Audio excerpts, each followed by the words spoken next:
the Graphic Communication Design program at Central St. Martin's, University of the Arts, London. Today is January 19th, 2021, and the UK is currently back in quite a strict national lockdown, similar to April. So like most universities in the UK, we've made the shift to entirely remote delivery and are doing all of our learning and teaching online right now. So I am hosting this evening's event from my flat, which is in London, around 2 miles along the Regent's Canal from our usual location at the Graphic Design Studios in the CSM building in King's Cross. This is the third event in our program's first ever online lecture series titled Depth of Field, which also happens to be our first public lecture series. I'd like to once again extend a warm welcome to all of the GCD students in the UK and around the world, and all of our staff and our guests, whether listening live or tuning in later. We hope that everybody is staying safe. On our Depth of Field website, which is csmgcd.net/lectures, you'll find an introduction to the series and some more links and information related to tonight's event. From this website, you can also watch previous events in the series and find out about future ones, and we're updating this throughout the year. So I'd like to remind everybody before we start that we call this a lecture series, but it isn't actually made up of long lectures. Most of the events follow a standard format, which is designed to foreground conversation. We invite two different speakers, or in tonight's case, two organizations, on the basis of some kind of interesting and relevant connection between their work and the most pressing questions in our field right now. Each organization will take a brief 15-minute turn to share some examples of their work and provide some ideas and themes for discussion. And then from there, I'm going to moderate a discussion which will draw in questions from our audience on YouTube. As a reminder, if you do want to participate in the discussion, you will need to log in to YouTube to do so. So for tonight's event, we have some amazing guests. We have Susan Callery and Susan Bell from the Earth Public Engagement team at NASA's Jet Propulsion Laboratory. And we have Toby Smith from Climate Outreach, and Toby's the lead on their Climate Visuals project. So you may have noticed that the title of the event is actually a question. How is the environmental crisis a crisis of communication? So our decision to frame a question about the environmental crisis in these terms relates, of course, to our program's disciplines of graphic and communication design. More importantly, though, it stems from our observation that despite the fact that this is the highest stakes crisis that human beings have ever faced, the climate emergency is just not nearly present. It's just not nearly present enough in mass culture. And where it is present, it is in nowhere near nuanced enough of a way. And we're concerned that this insufficiency in our public discourse leaves humanity without a sufficient basis to imagine its survival. So both the Earth Public Engagement team at NASA JPL and Climate Outreach are engaged closely with questions of how we observe, know, and share understandings of the significant changes that our planet is undergoing through visual communication. In this work, there is a need to carefully balance accurate presentation of scientific observations and facts, sometimes technical in nature, with visual languages that give rise to meaningful actions at scale. The choices that designers, artists, and journalists make about how to depict our planet have a significant impact on how people perceive and interact with its potential futures. So our ambition for this event is to forward our thinking about how the climate emergency becomes more foregrounded in culture, in part through graphic and communication design practice, and the potential impacts this could have on how we envision and enact a different kind of future than the one that we seem to be headed toward.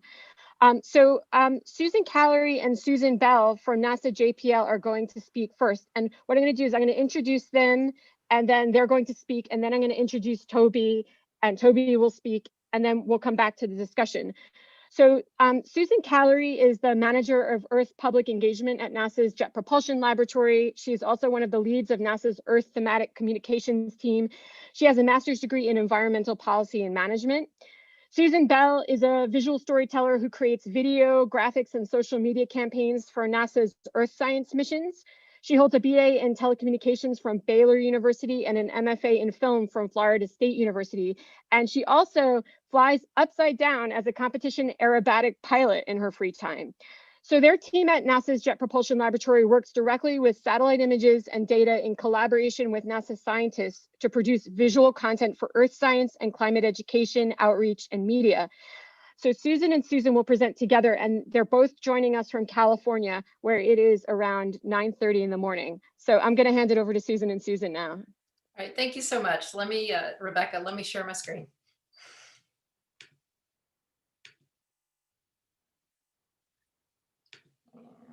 Give me a second. All right, that look good? And I can't hear anything. Okay, very good. All right. Well, thank you so much, everyone, for joining. I know it's in the afternoon there, but as Rebecca said, it is early morning here. So this is a short presentation. And I'm gonna show you some of the things that we do in climate communications at NASA. And at the base level, the first thing we actually tend to do is look at satellite images of the Earth and those taken by astronauts on the ISS. They're generally gorgeous. I mean, our planet is just the jewel of our solar system. This is titled Summer Blooms in the Baltic. It's a phytoplankton bloom taken from the Landsat satellite missions. This is the Great Salt Desert in Iran. It's mud and salt marshes covered with crust of salt. This is a picture actually taken by an astronaut on the International Space Station, Ricky Arnold, and it's a changing landscape in the heart of Madagascar, showing drainage into the sea from an estuary. Then sometimes we have false color images that are also beautiful. This is in northern Argentina, the Sierra de Velasco Mountains, and you can see the runoff there from snow in the Andes. And then, of course, ice. Glaciers are super important to the study of climate on Earth. This is the world's largest glacier, the Lambert Glacier in Antarctica, and the icefall that flows into it. This is also a false color image where infrared, red and green are combined. Now, when we talk about Earth, images are kind of easy because these are beautiful.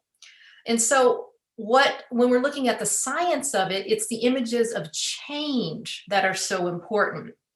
So this is an image, and you see up in the date, Landsat October 7th, 2018, of Northern California.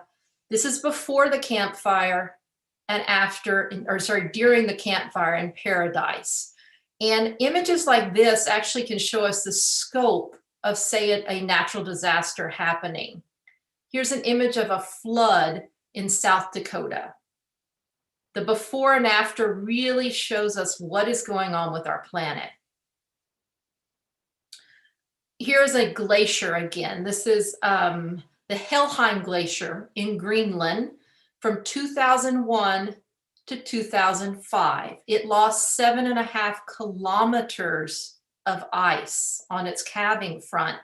It was actually a steady glacier at this point for years, and in 4 years lost 7.5 kilometers of ice. This one I picked out for our European audiences. This actually is Denmark, Sweden, the Netherlands, Germany, and Poland in 2017, contrasted with the horrible heat wave in 2018. And we can actually see the drying of the land between these two images here. Human impact is also can be studied from space. This is 2013 in Bolivia where lithium mining is taking place, to 2019.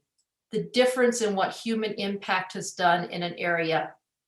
And then urban sprawl. Las Vegas, 1972 compared to 2018. So before and after images can show us a lot about the human impact on our climate. And again, to an audience, these are easy, but what we deal with a lot is data. And I'll pass it to Susan Callery. Thank you.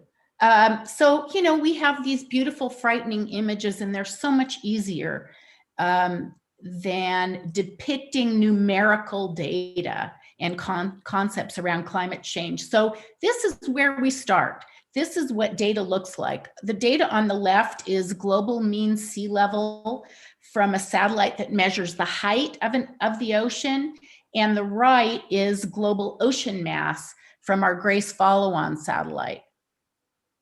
Next slide. And so this is what scientists like to do with those numbers. They like to combine them into a graph at the very base level. And they love graphs, many graphs. So, and these are important, obviously, to provide an accurate representation of data in order to both dispel myths and explain the elements of climate change. So here we are at the next level. This is a beautiful graph done by none other than Susan Bell. And where we took the components that add up to sea level and we labeled them and colorized them better. And this was used for a press conference for one of our most recent launches of the Sentinel-6 Michael Freilich satellite that measures ocean height. Here's another really powerful graph of atmospheric CO2 over the last 800,000 years. But still, for many people, it takes a lot of brain power to understand these. So here's something a little easier for people to understand. This is a colorized bar graph that shows annual temperature data. And even if you don't understand the axes, you do get the sense that it was cooler in 1880 and in the early 1900s than it is today, that the planet has warmed quite a bit.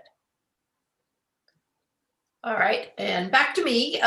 So data can be really hard, as Susan Callery said, to represent and have people understand. So what we do a lot is take those graphs and charts and then colorize them. So this is actually an observation of mass loss of ice in Greenland. So we've got our traditional graph over here on the right side, but then we actually can colorize it for the public to better understand. And this actually is a video that's updated every few years. Data itself is just beautiful. If you're looking for something gorgeous that you've never seen on the earth, you can actually go into a site called Worldview and actually show the data. This is soil moisture on land, which shows dry in the yellow and oranges, wet in the blues and greens, and then sea surface salinity, the saltiness of the ocean. And both sets of data were taken from the Soil Moisture Active Passive satellite, which we launched a few years ago. Other data, when you represent it, can be super stark.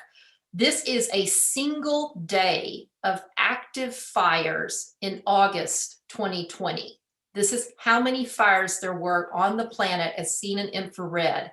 And you can see that while wildfires are important, say in the Northern Hemisphere, in the Southern Hemisphere, what you're seeing, all those red dots, that is burning rainforest in South America and Southeast Asia, and clearing crops and agricultural land in Africa.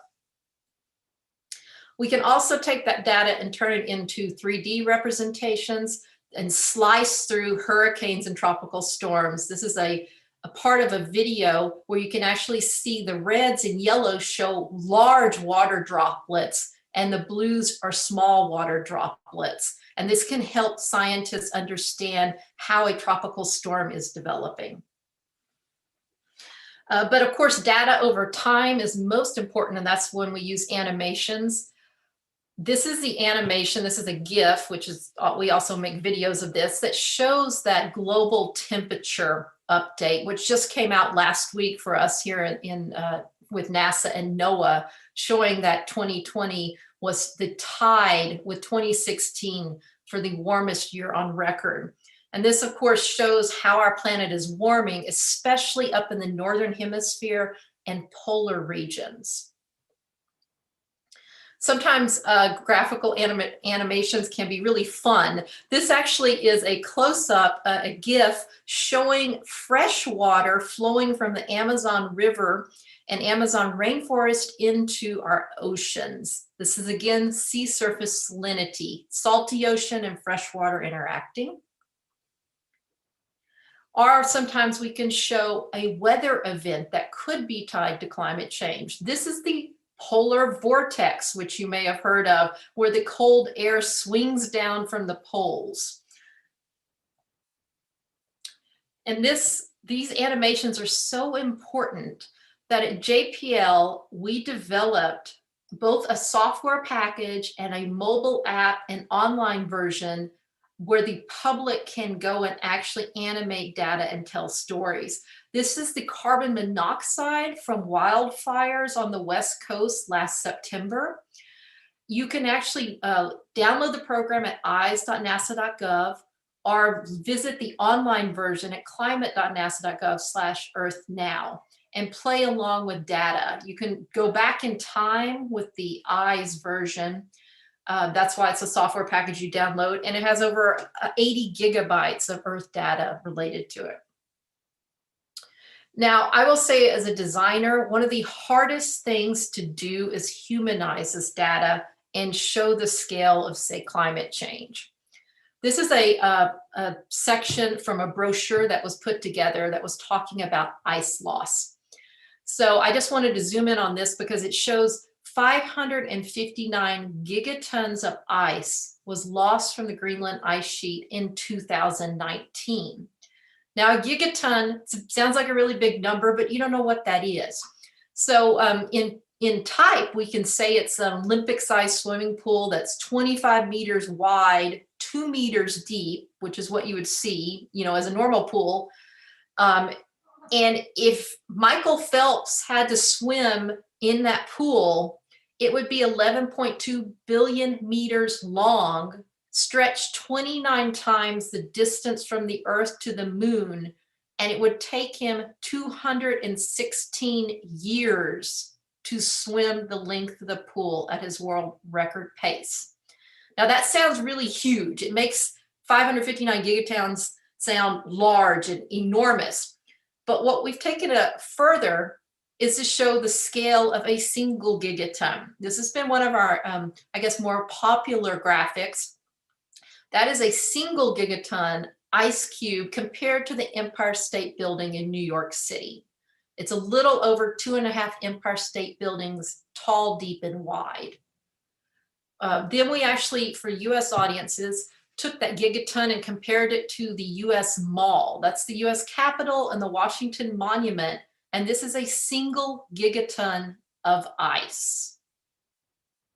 And remember, 559 of these melted from Greenland in a single year. This has become actually so popular that we actually created an outreach version of this with miniature ice cubes that we update each year, and then one giant ice cube with Empire State Buildings. I actually melted and built that in my oven at my house. But it's powerful for the public to understand the scale of climate change. All right, and back to Susan Callery. So explaining science, it is, as you can see, very hard to explain science, particularly climate science, in a way the public can understand. And sometimes most difficult of all is countering skeptic points of view and explaining climate misconceptions. Here is the greenhouse effect, a very simplified version of it, and just for a public audience. And we went through a lot of iterations of this with the scientists to try to make the simplest version possible. So sometimes one of our most difficult things to do is to counter skeptic points of view and explain climate misconceptions. So with this one, we labeled this, "Nope, Earth isn't cooling," because skeptics like to take the point and a very warm year, which was a large El Nino, and then show that it's cooled off and claim the globe is cooling. And so they take these things out of context. So we tried to show that, and actually this only goes to 2018. When we get to 2020, we'll now see another peak, just like we did in 2016. It's the global temperature, ocean plus land, tied with 2016. So this shows what, people like to say, well, it's the sun. So this graph we made and used color to show temperature versus solar activity. So you can see around the middle of the last century, the two diverge. And so you can see that current temperature is not driven by the sun. I think we skipped one. There was Nope. another, go back one. No, this is the next slide. Sorry. Okay, all right. Okay, so this is really complex to understand. And these are orbital cycles, also known as Milankovitch cycles, which drive long-term changes in climate. And so we've got the angle of the Earth's axis with respect to the orbital plane, which is called obliquity. We've got axial precession, which is the wobble of the planet. And so we showed all three of these cycles, obliquity or tilt, precession, wobble, or orbital shape, eccentricity together to show how these cycles work together, and they're on different timelines. The wobble is a 26,000 year cycle, obliquity or tilt is a 41,000 year cycle, and eccentricity is a 100,000 year cycle. So I'll just wrap it up and just say, we just wanted to give an overview of how, like, we start with beautiful images and then you have to go and look at the data, because the data from our perspective as a science agency is what is key. And it's actually very hard to communicate climate science when you need to stick with data. So anyway, thank you so much. And we'll be happy to take questions at the end of the program. Thank you. Thank you so much, Susan and Susan. That was really interesting. I'm sure there's going to be lots of things that we're going to come back to in discussion. I'm going to now introduce Toby and kind of do you have your questions in mind and put them into the chat on YouTube, and we'll be kind of collating them as we get into the discussion. But for now, I'd like to introduce Toby Smith. So Toby Smith is a photojournalist and he works for Climate Outreach. As I mentioned before, he's the lead on their Climate Visuals project. And the Climate Visuals project is an initiative which advocates for evidence-based approaches to illustrating the climate crisis in order to create more compelling and diverse visual language for talking about climate change. In addition, they have these 7 principles for visual climate change, which Toby's going to touch on tonight. These have been adopted by a range of organizations, including the newspaper The Guardian, which is right next door to CSM. Toby graduated with a master's in contemporary photography from London College of Communication, also University of the Arts London, our own sort of sister college at UAL, in 2008. And he was also the artist in residence of the University of Cambridge Conservation Research Institute for 2015-16. So Toby is in the UK, so he's in the same time zone as us. It's 5:50, around 5:50 for him. And he is joining the event from his garage in Stroud Five Valleys, which is near the Cotswolds. So thank you, Toby. I'm going to hand it over to you now. Lovely, Rebecca, thank you. And it's great as an alumni of the wider university to be back here, sadly, in my home studio garage rather than in person in London. See you next year or soon, I hope. And thank you, Susan and Susan. Nice to be segueing here, as I'm going to be presenting images and visual media, but very much of a lens-based form, which I think just goes to illustrate the diversity in different 2D and 3D content we're going to hopefully touch on.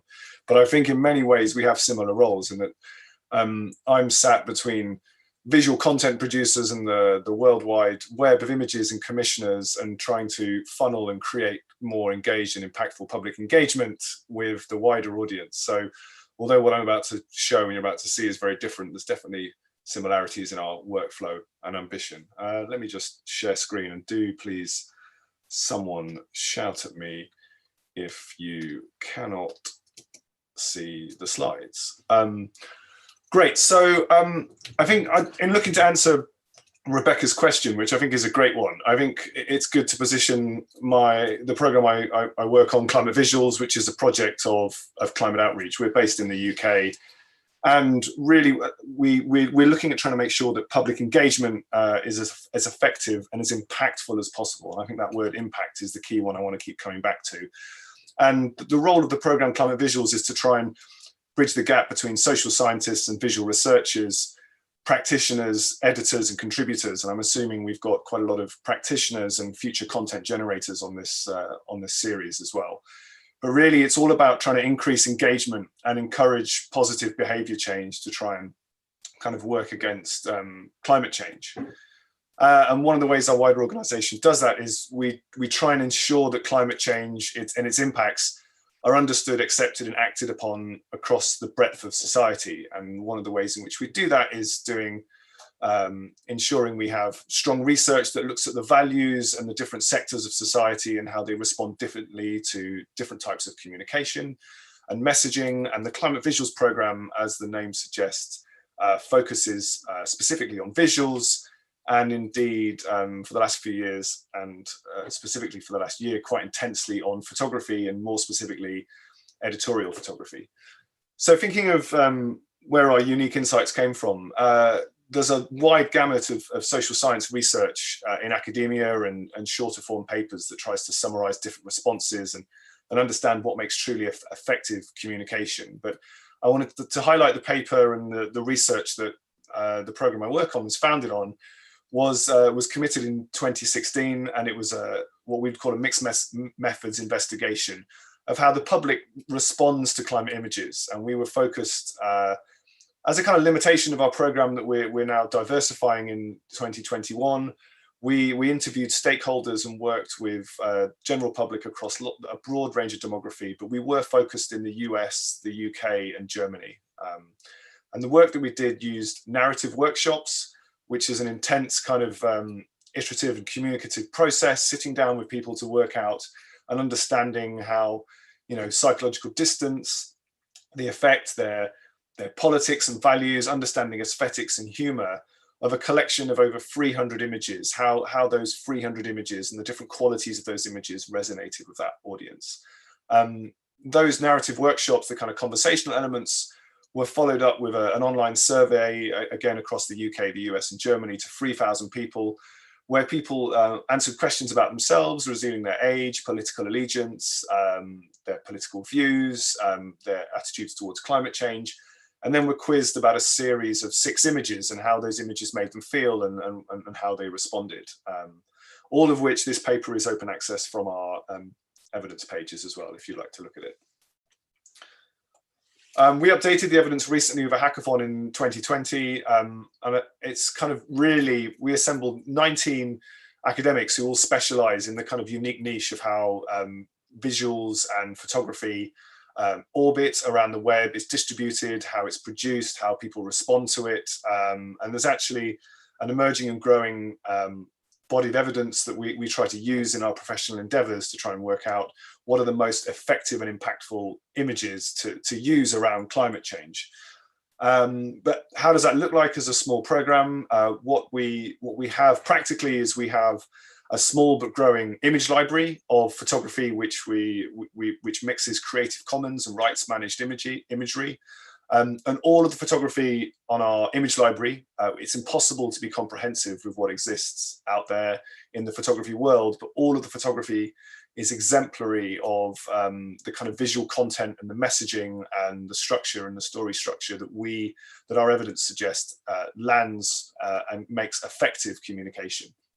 And I think really, to me, that is where Climate Visuals is unique and where there is a kind of, the crisis of communication is getting better, but I think that the best way to try and summarize it almost is that we need to create images that are aesthetically beautiful and land with all the sensibilities and are attractive and legible and understanding to our audience. That's what makes them illustrative and aesthetically beautiful.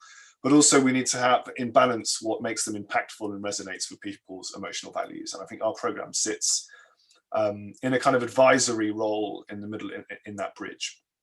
To give some examples, we help the IPCC select images that would communicate and sit alongside their highly technical scientific reports, especially the 1.5C report in 2018. We're also very proud to have collaborated with the Guardian newspaper on trying to help them self-reflexively understand how to edit more powerful and more effective images around climate change. And I think to me, the Guardian are one of the many newspaper titles kind of leading the charge in this area, but it's really interesting to understand how, and I think almost across the board, more and more editorial and media titles are starting to take much more responsibility for climate change, rather than just reporting or documenting the issue. They have now much more kind of almost campaigning or responsibility with their audiences to try and affect genuine change.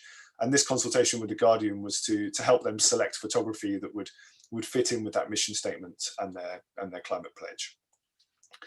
We also like to highlight photography from around the world through contests or awards that we feel is particularly powerful or cross-cutting. Here, for example, this picture from Pradesh in India actually shows a slum-dwelling community that actually has recently had solar power lighting installed. And the reason why we found this particular image so arresting was it sits at the collision between climate solutions, developmental solutions, gender empowerment in a part of the world that really needs those type of interventions to occur. We also partner with the media gatekeepers, as we call them, the large kind of agencies responsible for photography and how it's distributed and produced around the world. We're really proud to have partnered with Getty Images on a specific photography grant to support 2 photographers produce cutting-edge essays on climate change that embodied the social science advice that we sit on as to what makes powerful climate change. The first project we awarded was a young photographer called Aji Setiawan, based in Java in Indonesia, documenting is actually his own community around him. And you know, it's very tempting to say how climate change is starting or is affecting their community, but actually Aji's project goes one step further and is actually documenting how the communities are actually at the point where they're actually resilient and living amongst climate change. Climate change is not joining Java or getting worse. Climate change is actually here and present in these families' everyday lives. In parallel, we also awarded a grant to Greg Kahn, a photographer based in the US and the state of Maryland, looking at depicting an almost identical narrative structure, but on the eastern seaboard of the United States. And I think we were particularly excited to kind of celebrate 2 projects which had very different approaches, different photographers, different audiences, but inside was the core message of communities on the coasts, on either poles of the world, learning to live with climate change as a presence in their life. I also think, and maybe we can come to this in discussion, the idea of how it's important to realize the intersection between the different spheres of visual image making, such as editorial for the media, contemporary or creative content, and how as content producers we blur those lines, but actually when we're thinking about media distribution, those forces acting upon them are actually very different, separating journalism and creative work. And also how we can make interventions to try and make climate change photography more accessible. So on that note, many climate change campaigning organizations or grassroots communicators find licensing or commissioning content too expensive for their own means. So we are, as an organization, partnering with TED and the Countdown Initiative to source and license some of the world's best climate change photography and release it on the lineup to COP. Rebecca mentioned our 7 principles. These are a kind of playbook, as you will, for what a playbook and a distillation of our advice as to what makes impactful photography. Now, I don't want to at all suggest that these are rules. They're more an idea of giving people a platform to engage with our evidence. And in fact, many of these intersect with some of the points that Susan were presenting. And in order to illustrate some of these points, I've actually drawn on photography in context as selected by the World Press Photo Award 2020, in between 2020 and 2016. So this is an independent jury, a very global, diverse jury, selecting what they feel to be the most powerful press and photojournalism content. And I've applied the filter of the Climate Visual 7 principles to show how some of these fantastic photography projects actually naturally embody what we would advise makes for impactful photography. So the first one of showing real people, I think our responders in our evidence, in our surveys, favored authentic and credible images. That's to say that you, me, and the general public and anyone responds incredibly well to images portraying people in real situations, especially with identifiable emotions. And really, anyone observing or encountering an image, even for a brief period of time, is an incredible critic of an image. Staged photos, manipulated photos, photos with too much retouching, politicians posing for photos score incredibly low impact results with photographic audiences across the board. It's also it's difficult to show too many solutions photography that show real people. The kind of media is often dominated by cinematic or kind of compelling dramatic images, but one of the things that is really powerful is showing a breadth and a diversity of communities affected by climate change.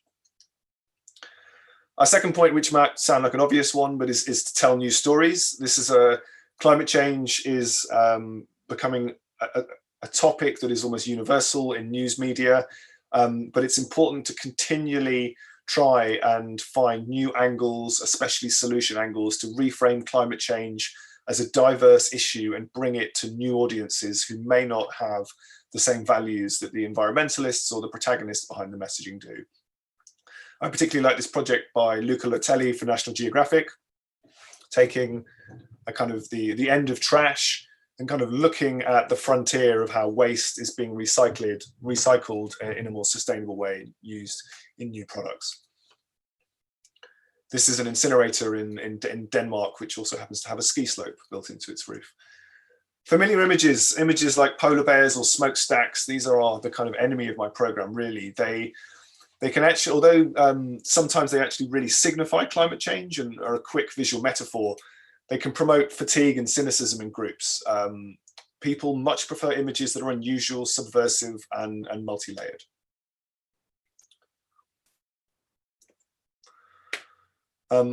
Also kind of, I'm not sure I can quite get to gigaton levels with lens-based media, but showing climate change causes at scale is a really impactful way of illustrating climate change.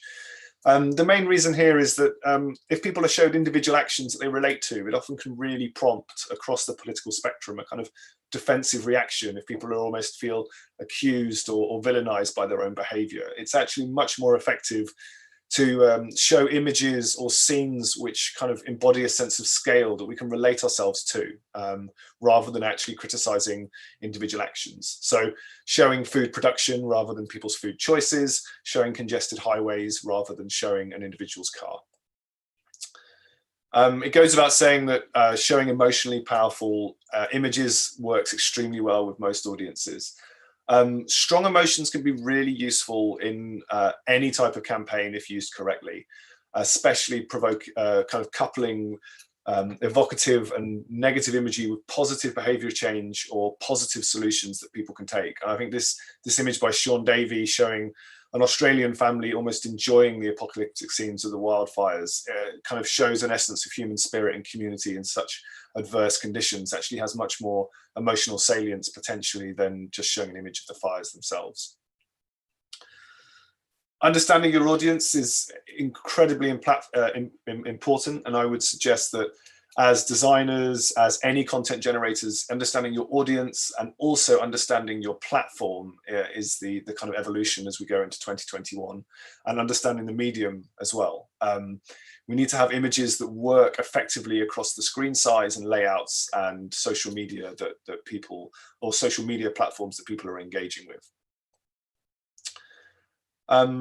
A really important one is to show local but serious impacts. That can be from a kind of photographic or from a storytelling perspective. I pulled this image out as there's a lot of emerging evidence about our kind of emotional connection to animals or types of property or scenes or activities that we hold dear. So we actually see people responding with the Australian wildfires really took on a kind of extra boost in the Australian and worldwide media when it was Australia's unique wildlife that we all hold so dear was under peril. And I think the final point that I kind of wanted to end on is this idea of being careful with protest imagery, which is actually serves to really illustrate why we need to know our audiences well. In the context of kind of XR and school strikes and the rise of climate protests, traditionally there's a danger that showing a protester of a certain political or economic kind of background that doesn't fit our audience's profile can actually kind of undermine messages. So I think there's a real intelligence needed when talking about protest, but I also want to give credit to school strikes, Greta Thunberg and the XR movement for starting to diversify who we classify as a protester and making protest photography much more of an appealing medium to a wider audience. Cool, that's a really whistle-stop tour, Rebecca, of some of our work and the principles, but I will give you the mic and the camera back to open it up as well. That's great, Toby. Thank you so much. Actually, there are a lot of interesting questions coming in, so for all of you. So I'm going to start to bring some of them forward, and then we'll see where the discussion goes. Maybe we'll start with there are some relationships between these, but I think some of the questions are about relationships between the immediate and the systematic, and I think the themes of like distance and locality came up a little bit in the presentations, and also in looking at the two presentations together. I guess a first question that's coming through, and it's coming through in a few different ways, is coming from the perspective of a student who may feel unmotivated by the fact that the solutions to the problems that we're facing feel really out of our hands. And there's some requests for advice for students who are wondering how to have impact, or wondering if anything that they could do, whether it would have enough impact. And then other people are coming forward with questions about how you all got involved in this field of work, and how did you, what are your suggestions for those who are interested in bringing their interests in the climate crisis into their professional practice? So maybe we could just go around and get some ideas in relation to that. Do you want to start, Toby? Sure. So, well, firstly, I can remember feeling extremely disheartened and demotivated at the point I left my own MA and started to think about professional practice. So I think I want to reflect on that as from a program and a personal perspective. I think visual media, with the opportunities of social media and publishing, is an incredible agent for change. And if it didn't, I wouldn't be on the committed career path I'm being on. There is such a force multiplier between storytelling, content production, using that in the broadest frame to describe different mediums, and accessing and being influential on audiences. And I think the bit I found most satisfying and powerful about my role at Climate Visuals is how it positively disrupted my own vision on photography and its ability to have real impact as a message. So kind of lifting the curtain away from slightly debates around aesthetics or clients and campaigns, and really starting to understand how different visual messaging and different concepts or different stories really does resonate with people and can gain traction. And I think if anybody needs any further evidence of that, 2019 saw an incredible sea rise, to excuse the metaphor, in our public awareness and our political awareness of climate change, and messaging and visual media was a huge component of that. And the other part, which even in the dark year of 2020 gives me comfort, is that climate change has remained a really important issue to everybody despite the rigors of COVID. So with those two things in mind, I think it's still a very good place to be and an important place to be. Thank you, Toby. Susan, do either of you want to add to that? I can just add, we run NASA's climate website, so we get a lot of questions through our feedback section. And probably one of the ones we get the most is, what can I do as an individual? And as NASA, we're, supposed to stay out of policy and just share the science. So it's difficult. But what I can say is each individual is powerful. We are all very powerful, and together we can tell this story and be part of the puzzle that makes a difference. So we each fit in different ways. Some of us do photography and some write, and we do a lot of different things, share data, but we all have to work together. And not only that, but we can be role models for other people. And, as Susan Bell knows well, I have a big issue personally with palm oil, and I've been working to help save wild orangutans in Indonesia for a very long time. And so, a lot of people don't use palm oil or check to see what's the ingredients and tell me all the time that I've made a difference. So as individuals, we really can make a difference. And then to go back to the other question about how you got involved, I've always been an environmentalist as long as I can remember. And I started working for NASA in 2010, but it wasn't until 2012 I went to Antarctica, and we pulled up to a station on the Antarctic Peninsula. And just as we arrived, an iceberg started to break off, and the sound was ear-piercing, looking and hearing it fall into the ocean, and the ripple effect and the waves that came from it. And I think that, increased my interest a lot in climate, was really seeing it firsthand. Thank you. I'll add on the career side of the question. I guess Susan Callery answered how NASA handles the individual. I actually have a degree in film and worked in Hollywood for many years, and then ended up working for a digital ad agency for a little time. And to me, it was more important to take a job at NASA where I'm actually marketing science and trying to help the world, as opposed to selling more products for someone. And I take a lot of inspiration from what say marketing and advertising and the Hollywood and the film industry does as far as storytelling. But to me, trying to storytell science is a huge challenge, because it's real. It's not a fictional thing. It is real and around us. And that's what kind of drives me, I guess, day to day. That actually is a really nice segue into sort of a pair of questions that have come in that I think are quite connected. What Toby mentioned, being careful with protest imagery, the need to be careful with protest imagery. And Susan Callery mentioned skeptics. So one of the questions is, how can visual communication depoliticize climate change so it stops being perceived as a left-wing ideology and it becomes more widely understood as scientific facts? And then a kind of related question is the fact that climate change deniers also use visual communication in order to validate their fake views, fake news. Are there any particular strategies for differentiating scientific visual languages from the visual languages favored by skeptics and deniers?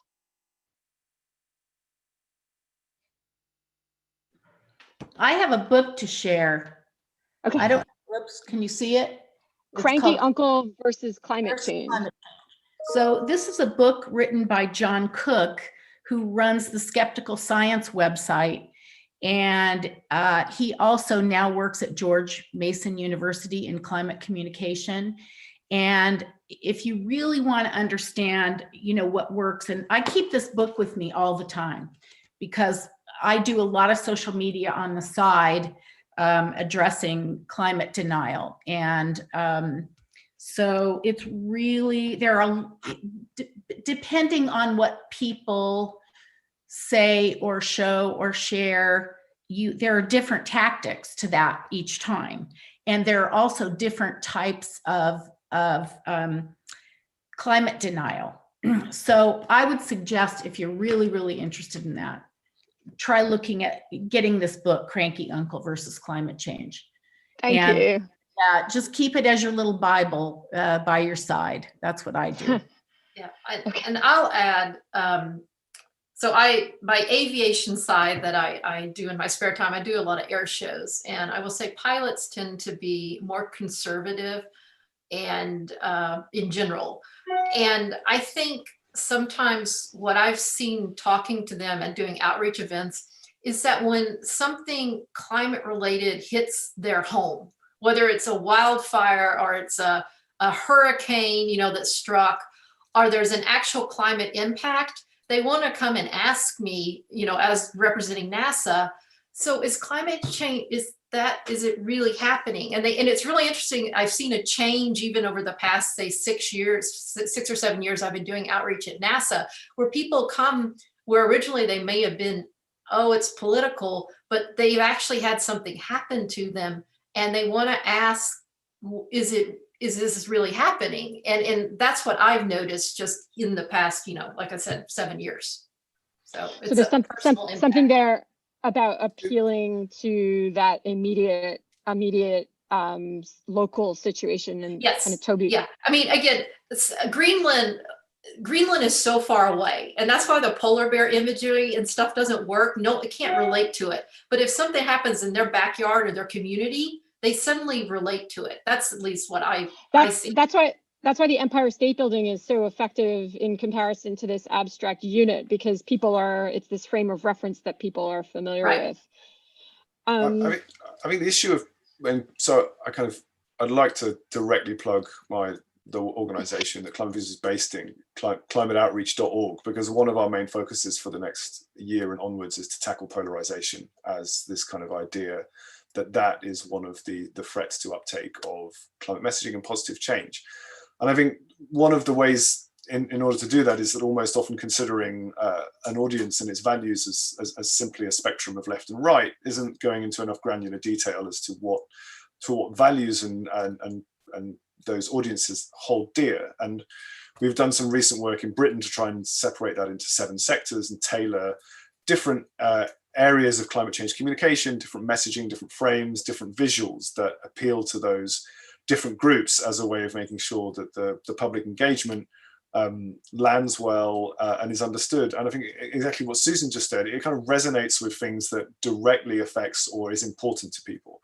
And I think in that sense, it's only too easy to kind of stay within the green bubble or the environmental safe zone with this messaging, but really it's the other harder to reach marginalized or less obvious audiences that we need to really focus on and try and get our messaging into if we're going to have a more kind of wider societal uptake of this. Great, thank you. Similar to our Yale University puts out every couple of years something called Global Warming 6 Americas, and they've divided the audiences that we're trying to reach from the alarmed and concerned to the dismissive and the doubtful. And believe it or not, just to give people some hope, we really never thought we could move the dismissive and doubtful, but we have significantly over the last couple of years. So between the last 2 reports, the dismissive and doubtful were both at 14% of the population, and both of those decreased to 9% and started shifting to the left. So we are, with what we're doing, making a difference. And that's, if you're really interested in climate communication, the Yale Global Warming 6 Americas is a great resource for people. That's great. Thank you, Susan.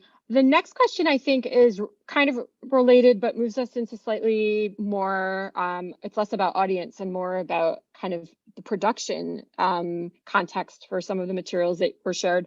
And maybe Susan Bell's the best person to direct this question to in the first instance.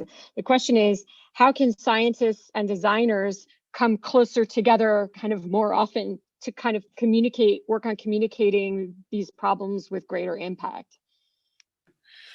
Yeah, a lot of scientists, and I actually joke that my job is I'm a science translator, because scientists, they assume their audience is PhD level education, and they make charts that it's just obvious to them that it showcases what it is. And sometimes you have to sit down with them and just ask dumb questions, in a way to kind of distill the messaging down. And it's, I actually have a technical background before I got into film. And so I think in a technical space. Like I was actually studying engineering undergrad. So I've had all those hard science classes. But I think it is so important, at least, especially for us at NASA, to represent the science very accurately. And so sometimes we get into problems, and issues where a scientist demands that we use a certain term.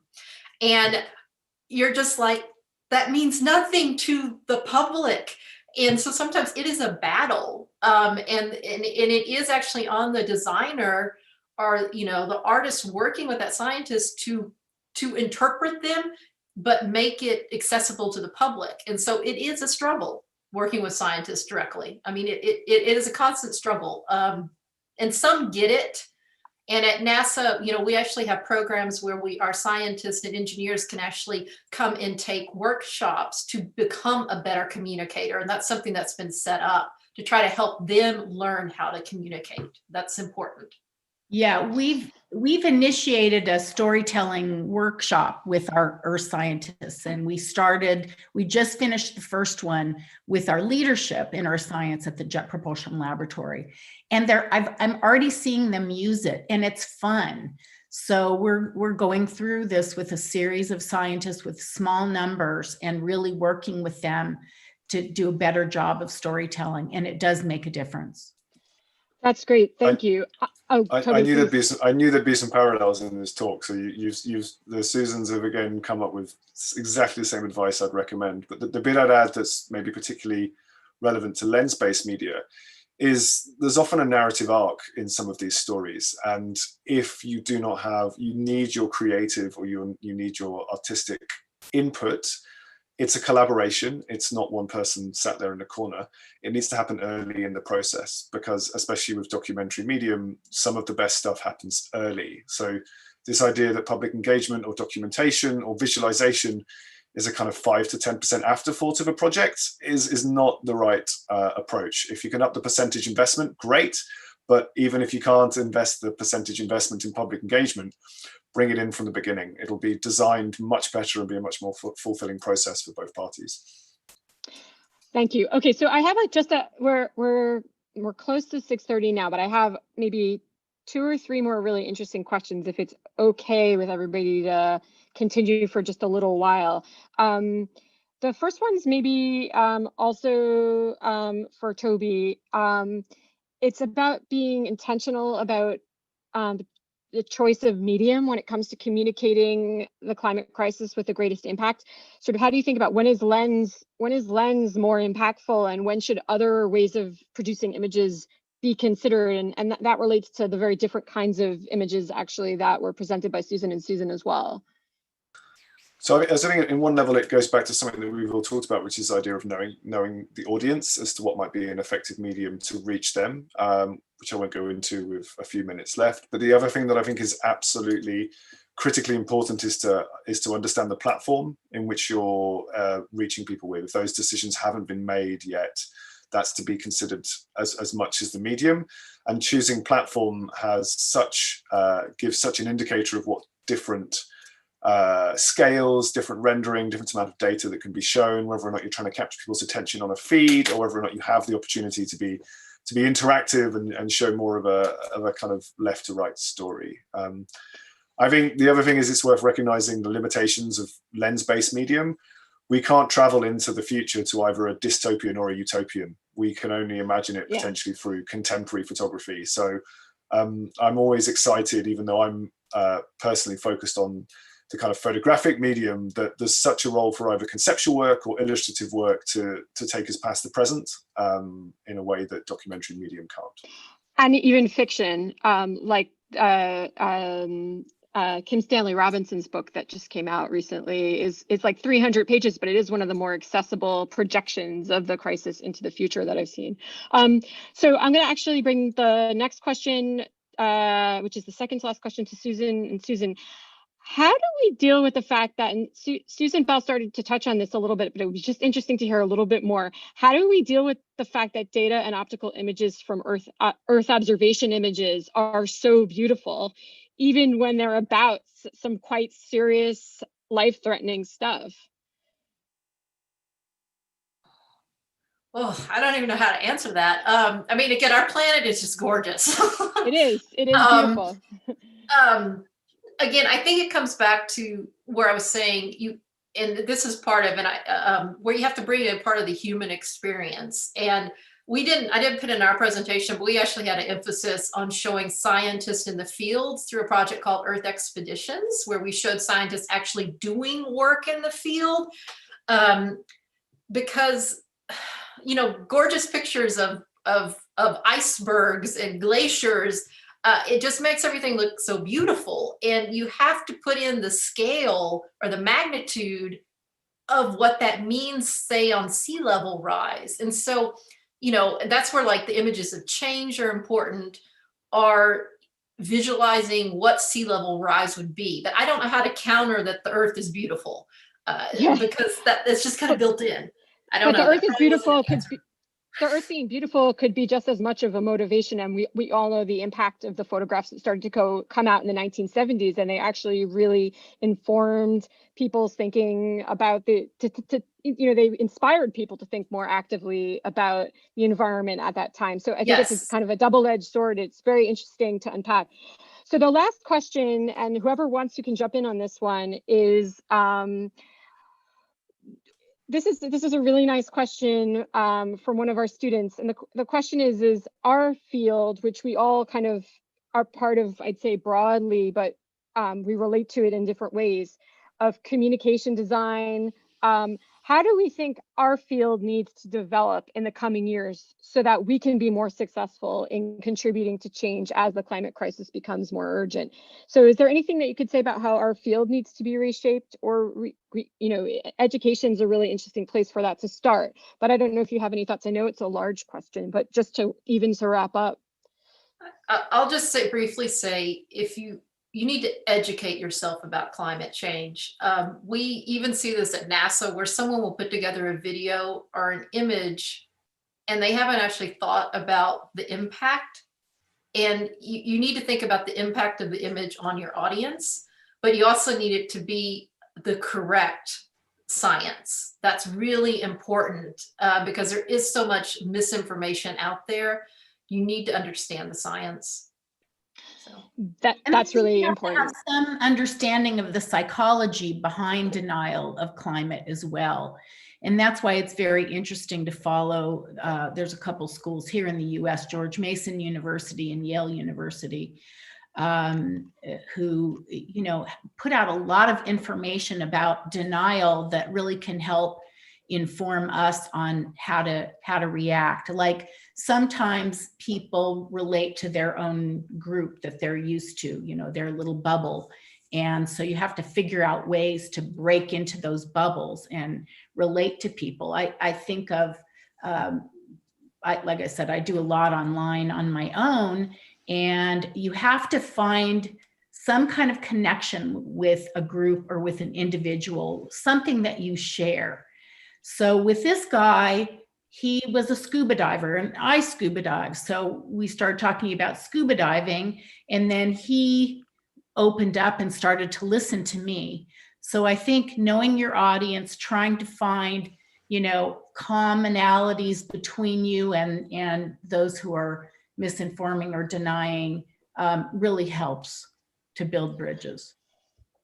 I'd agree with all of that, but what I think that is still, and I think there is great research that's coming out on audience values and communication, and I think there is great communication coming out, but I think the bit that is missing is more of an accessible bridge between those two fields, because we're diving into this lecture, but the average content generator starting out at the beginning of this career would have to go on a long journey before they come to that realization. And then the material itself is not in as an accessible or as easy to digest form as it should be or could be. And that, I think, is the bit weird you can change to stimulate those content generators. That's great. Thank you so much. That was incredibly interesting. That was an incredibly interesting discussion. I'm just going to say a few words to wrap up, if that's okay now. Just so that everybody knows, our next lecture in the series is scheduled for February 16th and will be developed around the question of how creatives should interact with the tech sector. And I'd like to remind everybody to please keep an eye on the webpage for the series to get the details for that, including the joining URL, and that's csmgcd.net/lectures. There will also be updates on our social media, which is at CSM Graphics on Twitter and Instagram. So to finish for the evening, I'd just like to say, and the morning in California, I'd just like to say thank you so much to Susan and Toby for joining us this evening and being such generous, enthusiastic guests. I would also like to say thank you to Jacob Watmore and David Frame for their work on this series behind the scenes and on each event behind the scenes. And this month, I'd also like to say a special thank you to Jake Desmith, who's been making updates on the lecture series website in the background. And there's a new update that gives you a little bit better access to rewatch previous events if you're interested in doing that. So thank you again, Toby and Susan. This has been really interesting, and I think this is going to have us discussing quite a lot moving forward. We're going to say goodbye now and take care, everybody. Thanks so much. Thanks for tuning in. Cheers.